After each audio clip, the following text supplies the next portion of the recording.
എൻ്റെ പേര് സുമംഗലാദേവി എന്നാണ്. ഞാൻ കൊല്ലം ജില്ലയിൽ പുനലൂരിൽ നിന്നാണ് വരുന്നത്. 2023 മാർച്ച് 5-ാം തീയതി വന്നാണ് ഞാനിവിടെ ഉടമ്പടി എടുത്തത്.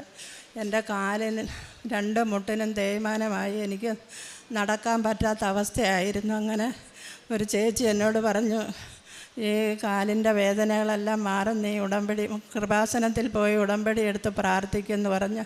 അങ്ങനെ അത് കേട്ട് ഞാനും എൻ്റെ ഭർത്താവും കൂടി ഇവിടെ വന്ന് ഉടമ്പടി എടുത്ത് ഇവിടെ ഇരുന്ന് ഒരുപാട് നേരം കരഞ്ഞ് ഞാൻ പ്രാർത്ഥിച്ചു പോയി. അങ്ങനെ വീട്ടിൽ ചെന്നു. ഇവിടുത്തെ ഉടമ്പടി 7-8 വർഷം കൊണ്ട് ഞാൻ ആയുർവേദവും അലോപ്പതിയും ഒക്കെ കഴിച്ചു ഇരിക്കുമായിരുന്നു. ഒരു മാറ്റവും ഇല്ലായിരുന്നു. അങ്ങനെ തിരുവനന്തപുരത്ത് ആയുർവേദ ആശുപത്രിയിൽ പോയി 3 മാസം കിടന്നു. എന്നിട്ടും മാറ്റമില്ലായിരുന്നു. ഇവിടെ വന്ന് പ്രാർത്ഥിച്ച് ഉടമ്പടി തൈലവും ഉപ്പും എല്ലാം തേച്ചും ഉപ്പ് വെള്ളത്തിലിട്ട് കുടിച്ചുമൊക്കെ പ്രാർത്ഥിച്ച് എനിക്ക് ഒരുപാട് മാറ്റം വന്നു. എൻ്റെ എനിക്ക് കാല് കുത്തി നടക്കാൻ പറ്റുകയും മറ്റേ നേരത്തെ ആയിരുന്നെങ്കിൽ കാല് വെച്ച് നടക്കുമ്പോൾ എൻ്റെ ഹൃദയത്തിൽ പൊട്ടുന്ന വേദന പോലെ ആയിരുന്നു. ഇപ്പോൾ അതെല്ലാം മാറി എനിക്ക് നല്ല സുഖമുണ്ട്. എൻ്റെ വീട്ടിലെ ജോലികളൊക്കെ ഞാനിപ്പോൾ ചെയ്യുന്നതും വലിയ കുഴപ്പമില്ല. നടക്കുന്നതിൽ ചെറിയൊരു വേദനയുണ്ട്. ബാക്കി എല്ലാം സുഖമായി. എനിക്കിപ്പോൾ ഒരു മരുന്നും ഞാൻ കഴിക്കുന്നില്ല. ഇവിടുത്തെ തൈലവും പുരട്ടി പ്രാർത്ഥിക്കും.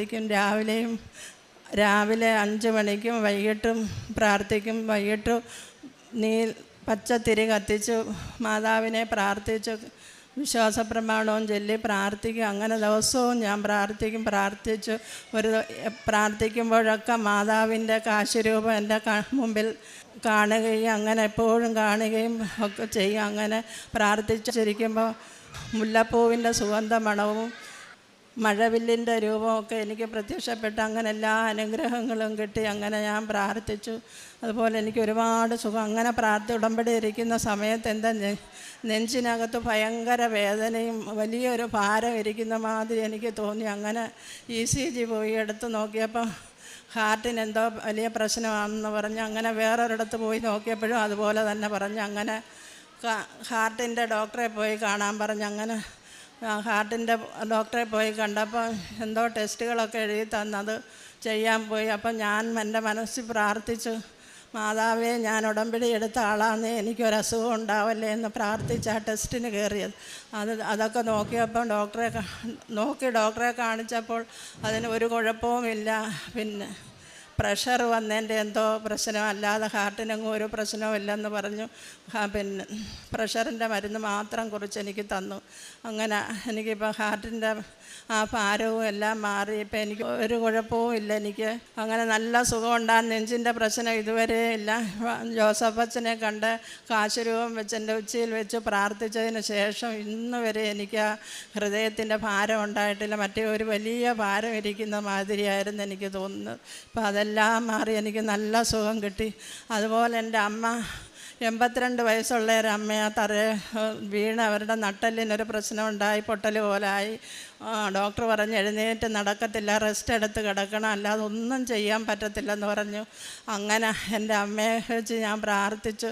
എന്നും വൈകിട്ട് മെഴുകുതിരി കത്തിച്ച് വെച്ച് അമ്മയ്ക്ക് വേണ്ടി സഞ്ചാരി മാതാവേ, എൻ്റെ അമ്മയുടെ കൂടെ എപ്പോഴും കാണണേന്ന് പറഞ്ഞ് ഞാൻ പ്രാർത്ഥിക്കുമായിരുന്നു. അങ്ങനെ ഇരുന്ന് 1 മാസം കഴിഞ്ഞപ്പോൾ എൻ്റെ അമ്മയ്ക്കൊരു സ്വപ്നം, വെളുപ്പാങ്കാലത്തൊരു സ്വപ്നം കണ്ടൊരു പ്രായമുള്ള ഒരമ്മ വന്ന് എൻ്റെ അമ്മയുടെ കാലെടുത്ത് മടിയിൽ വെച്ച് തിരുമ്മിയിട്ട് പറഞ്ഞു, മോളെ, നാളെ നിനക്ക് സുഖപ്പെടും, നീ നടക്കും. പിറ്റേന്ന് രാവിലെ എൻ്റെ അമ്മ പഴയതുപോലെ പെതുക്കെ എഴുന്നേറ്റ് അവരുടെ കാര്യങ്ങളൊക്കെ ചെയ്യാൻ അവർക്ക് സാധിക്കുന്നു. അങ്ങനെ ഇപ്പം നല്ലതായിട്ട് പഴയ രൂപത്തിൽ തന്നെ എല്ലാ കാര്യങ്ങളും ചെയ്ത് നടക്കുന്നു.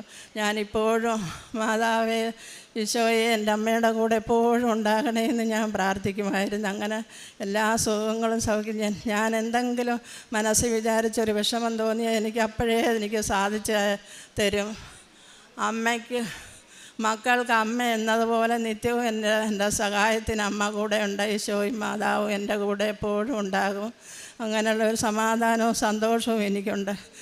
എൻ്റെ ചേച്ചിയുടെ ഹസ്ബൻഡ് ഇതുപോലെ രോഗം വന്ന് സുഖമില്ലാതെ സംസാരശേഷിയൊക്കെ നഷ്ടപ്പെട്ടു. അങ്ങനെ അത് കണ്ട് എനിക്ക് ഭയങ്കര വിഷമമായി. ഞാൻ കൃപാസനത്തിലെ ഉപ്പും കൊണ്ടു കൊടുത്ത് എൻ്റെ ചേച്ചിയോട് പറഞ്ഞു, ചേച്ചി ഇത് പ്രാർത്ഥിച്ച് ഒരു തുള്ളി വെള്ളത്തിലൊഴിച്ച് ചേട്ടന് കൊടുക്കാൻ പറഞ്ഞു. അങ്ങനെ കൊടുത്ത് 3-4 ദിവസം കഴിഞ്ഞപ്പോൾ ചേട്ടൻ അത്യാവശ്യം കാര്യങ്ങളൊക്കെ പറഞ്ഞു.